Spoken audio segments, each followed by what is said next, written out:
There's a lot of different arguments out there. Could you tell us, explain to our viewers, what the Supreme Court considered in overturning this judgment? Morayo, frankly speaking, it is difficult to subject the judgment to any critical analysis for now. Okay. Because what the court did say, yes, this is our finding, we shall give our reasons later, which is not unusual. It's a common practice by the Supreme Court, and it's only the Supreme Court that is empowered to deliver a judgment and give its reasons later. But having said that,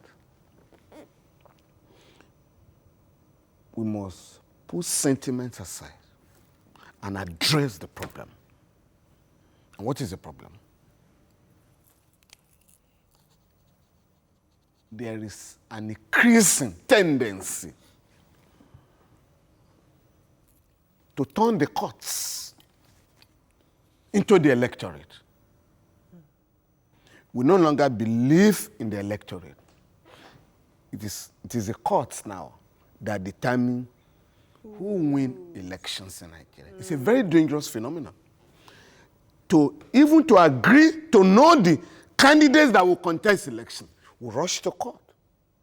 Because godfathers, political godfathers, impose candidates contrary to the provisions of the Electoral Act. So you then have to end up in court. After the election has been conducted, again, you have to jettison the result of the election.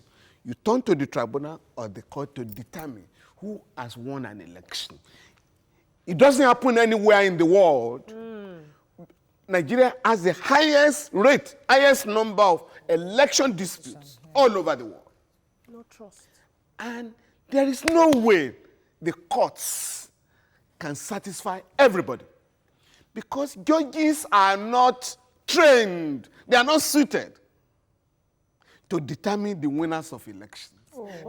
They simply base their judgment on the evidence adduced before them. Yes. In this particular instance,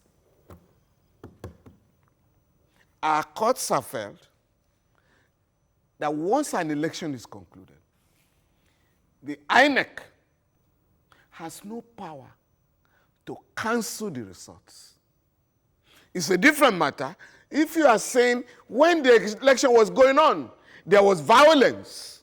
Cancel the area. And therefore, we cancel the whole thing. The election is postponed. But once the election is concluded, the courts have said that if you want to cancel the results, you have to go to the tribunal. Protesters are now demanding for a revisit of the judgment. Is that possible? No. The way again, we must not allow politicians to confuse Nigeria.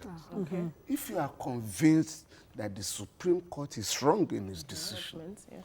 you have to wait for the reasons for the judgment. Okay. If you believe that those judgments did not take cognizance of certain laws or fact, you can then go back to that court and ask for a review. Okay. But it's never done on the street.